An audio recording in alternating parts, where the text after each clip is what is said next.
Lord Wendelin works for a man, Roderich, at a field. He uses his magic to clear the field before the builders build on it. And the builders are happy for his help. They express that if he isn't available, they would have spent days trying to clear the field. Just as he is about to return home, Roderich asks him to help clear another field. He is tired and he disappears home. He gets to the front of his house and enters his quarters. Some ladies welcome him. One of them, Elise, who calls him well, asks him if he will take coffee. He appreciates her offer and sets out to sit and drink. They notice he is tired and he tells them Reinford used him throughout the day.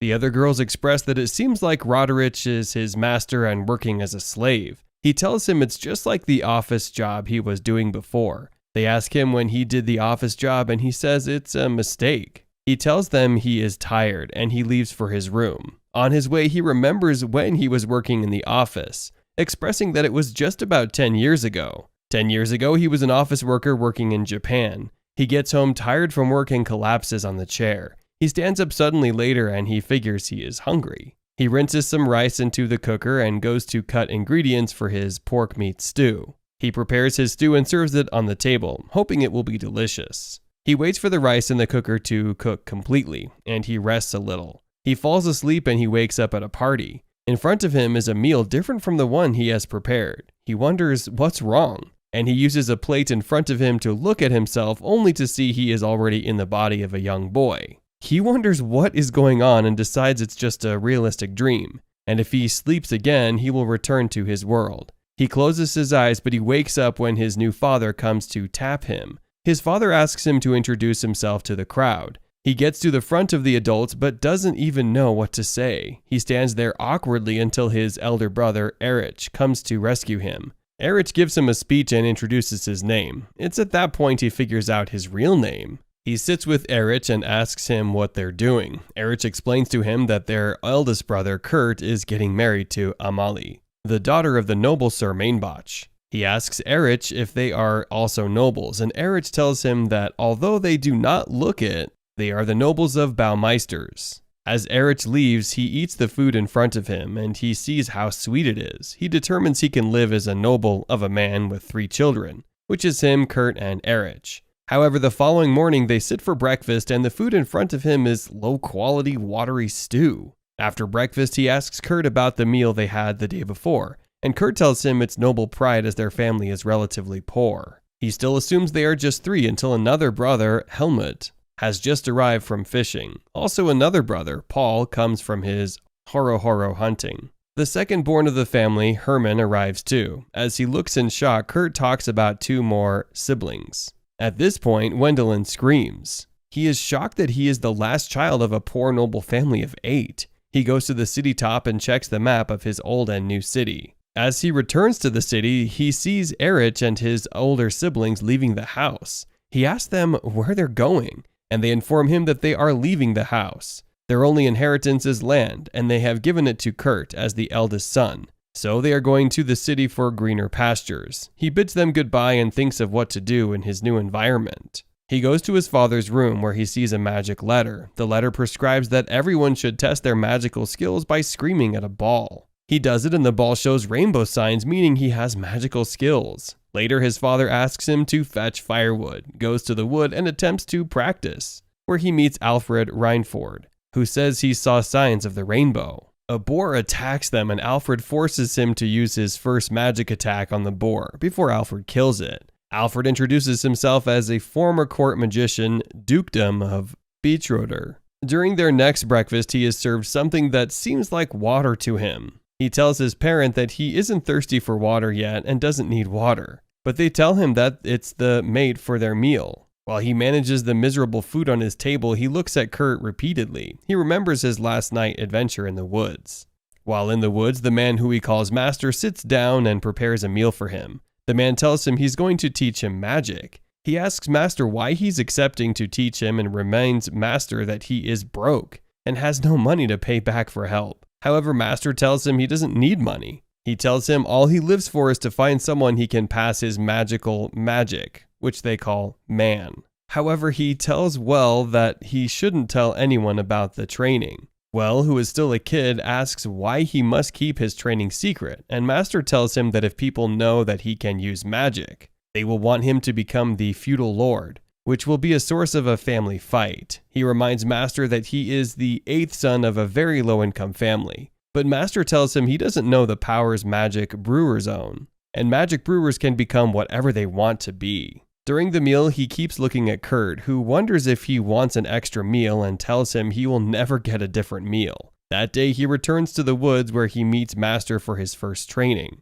Master tells him their first training will be to practice matching, a magical ability whereby an older and experienced magician matches his powers with the younger magician's, so the younger magician can get his energy. Master tells him to hold his hand and think about mana. As he holds his master's hand, he sees his hands are cold. He thinks about magic and eventually matches Master's magic. Even Master is shocked about this as he has assumed his mana wouldn't be that strong. Meanwhile, at home, Father finds out someone has changed the position of his crystal ball. He calls Kurt and tells him, and also tells him he met Well in the room the day before. They wonder if Well is trying to practice magic, and they all laugh at him. In the woods, Well practices how to bring fire from his hands. He does though until Master comes with a basket of vegetables. Master says since his excuse for leaving home is to get vegetables, so he should take the vegetables home. That night his mother prepares the vegetables. They have never had such a nice meal before. Instead of appreciating Well's effort, Kurt finds a special vegetable that can only be gotten across the sea,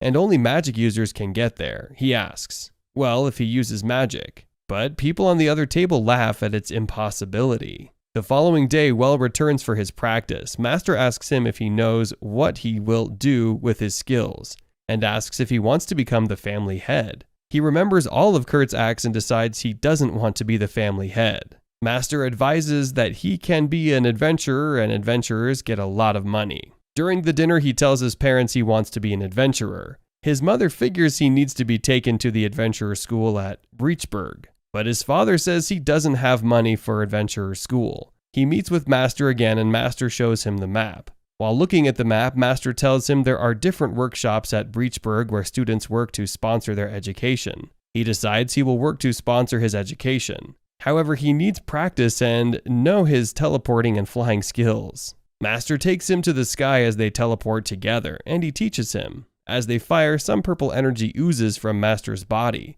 Master tells him that will be the last day of their training. During their next dinner at home, his father tells them there is the whispering of the dead in the woods. The whispering of the dead means a dead person who hasn't ascended to heaven. They talk like humans and play like humans, but they are usually cold and pale. Well remembers his master is cold too, and his father says at a point the whispering of the dead will become vampires and start attacking people. So the next day in the forest, when Well is practicing his teleporting skills, he sees Master. He attempts to drag the Master from the forest and warns him about the whispering of the dead. But Master tells him he is the dead one. It happened about 5 years ago when he followed the Duke into the enchanted forest to find an antidote for the prince's sickness. They got overwhelmed by the demon and he died, but he had a wish. And when a person dies without fulfilling his wish, he can't ascend to heaven. He desires to get a student to succeed him. And that was why he was happy when he found Well. He teaches Well the last step of his training, which is the holy magic to send off a dead person. Well refuses to send him off, but he tells him the magic he uses to hold himself as a human is almost running off, and he doesn't want to become a zombie. Reluctantly, Well sends him off. 7 years later, Well has resumed the Adventurers Academy.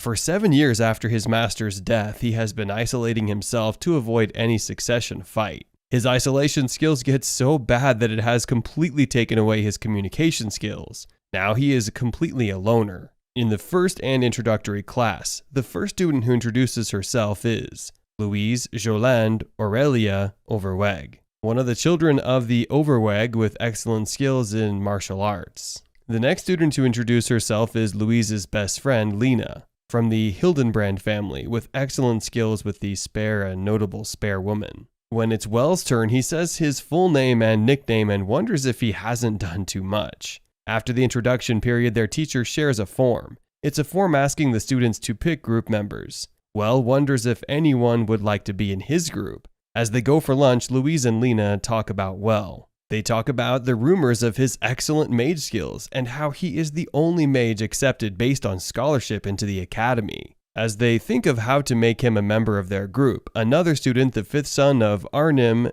Knightdom Arwen von Arnim, comes to meet them. He tells them Well won't want to be in a group of students lower than him in standard, and they have to make themselves worthy. Some other students come to them laughing at them. They tell them they can never reach Well's level. For their next class, the teacher talks about the students who need bounty for support and says they can go on Adventure Guild. But they must go in groups for their safety. Louise's group determines that Well is probably looking for a group with a proceeding greater than his, so he can confirm their strength before joining, and they are determined to hunt Well. However, after Well's first hunting, all the students watch him as he brings out several boars from his magic bag. The same student who mocked Louise mocks them again and tells them if they aren't firstborn in their family, then they should forget about inheritance. They sit together and they talk about how their life was as a magician at home. Louise talks about how her siblings and parents started avoiding her when they realized her strength. They go on their first adventure. During the adventure, they get overwhelmed by the beast.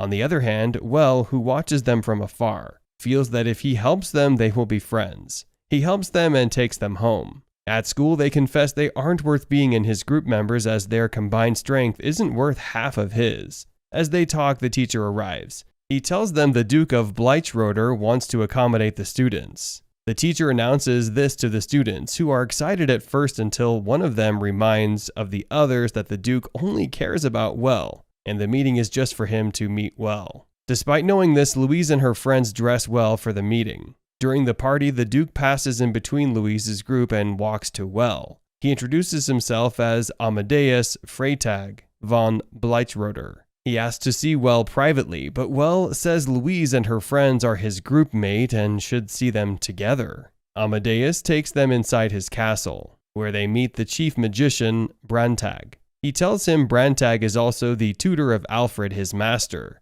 They tell him the story of how Alfred led a team to the enchanted forest to find an antidote for the Duke and how he died there. Brantag says that for years he could still feel Alfred around as a whispering dead until he stopped feeling him 7 years ago. He remembers a whispering dead can only pass over if his wishes come true, and the only thing Alfred ever wished for was to find a student, and for him to pass on, he has found a student. Then they find out Well, who is a great mage, is from the same city, and Well also has Alfred's bag. He confesses to being Alfred's tutor. Brantag asks him about Alfred's final moments, and Well tells them how he saw him off. They appreciate him for fulfilling their hero's wish. He tells them the portion for their soldiers sent with Alfred is in his magic bag, and he offers to give it to them. Louise and her friends wait outside as he delivers the portion. They realize they have misjudged So when Well returns, they tell him they aren't worthy of being his group members, and that they were only planning to use him for their selfish wishes. He laughs and says he only wanted to use them, so they are equal. They become friendly with each other. The Duke comes back to them. He tells Well that there is a reward of 1,000 gold on the portion he brought, which is about 1 billion yen. And also, Alfred has a house which he will inherit. He moves to Alfred's house to live alone. Well's brother Erich is getting married. He invites his friends, and Louise dresses beautifully, hoping that she will find a noble to marry her there. Well tells them his brother is getting married into the Brandt family, and that they may find nobles. Brantag arrives. His friend wonders if the wedding isn't strictly for friends, but he tells them Brantag is visiting the capital, and he only wants to take them along to show them the way. They are to take a magic airship. His friends are afraid of the ship crashing, but Brantag tells them it only happens in a rare opportunity when a dragon attacks the plane. As they climb the aircraft, the captains discover an undead dragon attacking the plane. The captain calls Brantag,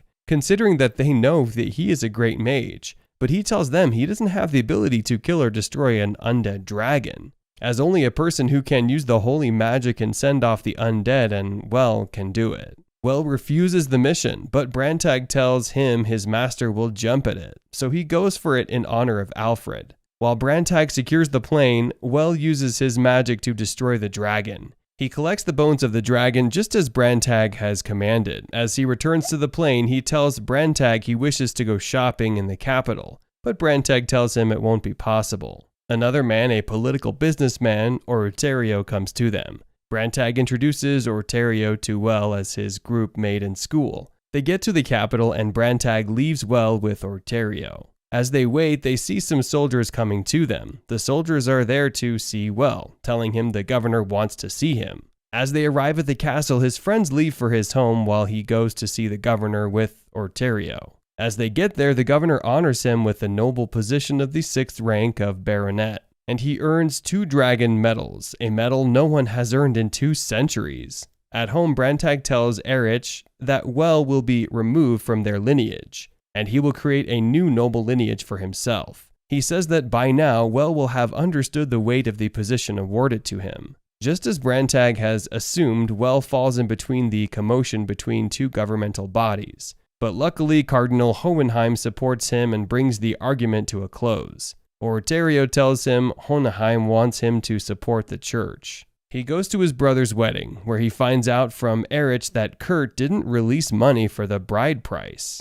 He sponsors the bride price, and after the wedding, he asks Orterio to help him find some komekuji. Although the komekuji is actually very scarce, Orterio helps him find out and asks what he wants to use it for. After collecting the komekuji, he magically flies his friends home and asks them to help him prepare miso. He says he has been trying to prepare it for a while, but he's been failing because he doesn't have komekuji. After attaching komekuji to it, he covers it. Normally it should ferment in about a year, but he uses magic to hasten it. He says the only difference between fermentation and rot is that fermentation can be used for human consumption, while rotten items can't be used. The miso is done and delicious. He serves his family, and she decides that he will use his nobility as fermented things, not rotten, and he will change how people think about nobles by being good. At the end of the episode, Hohenheim calls his daughter Elise and tells her he has found a husband for her.